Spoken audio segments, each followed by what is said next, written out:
আসসালামু আলাইকুম, কেমন আছেন সবাই? আজ আমি আপনাদের মজার একটা খাবার দেখাবো। দেখেন কতটা লোভনীয় আর আকর্ষণীয়। এটা কিভাবে বানিয়েছি চলেন আপনাদের দেখি। এটা যদি আপনি একবার খান বারবার খেতে ইচ্ছা হবে। প্রথমে মুরগির পাখনাগুলো ভালোভাবে টুথপিক দিয়ে ফুটা ফুটা করে নিচ্ছি। ফুটা ফুটা করলে হবে কি মশলাগুলো পাখনার ভিতরে ভালোভাবে ঢুকে যাবে। পাখনাগুলো ভালোভাবে ধুয়ে নিচ্ছি।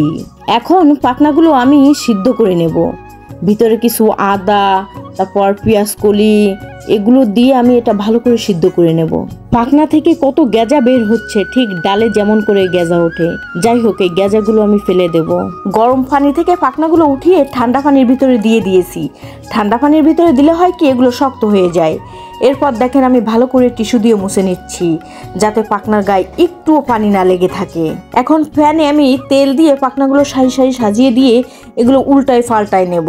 আমি এই পাখনাগুলো ততক্ষণ ভাজতে থাকবো যতক্ষণ না দু পিঠ লাল হচ্ছে। উপরে কিছু পেঁয়াজ কলি আর আদা দিয়ে দিয়েছি। এখন যে বিয়ারটা আমি পাখনার উপর থেকে ঢেলে দেব। দেখতে কতটা লোভনীয় মনে হচ্ছে। স্বাদ মতো লবণ দিয়ে ঢেকে দিয়ে আবারও 5 মিনিট পরে উঠিয়েছি। ওয়াও, কি নাইস কালার!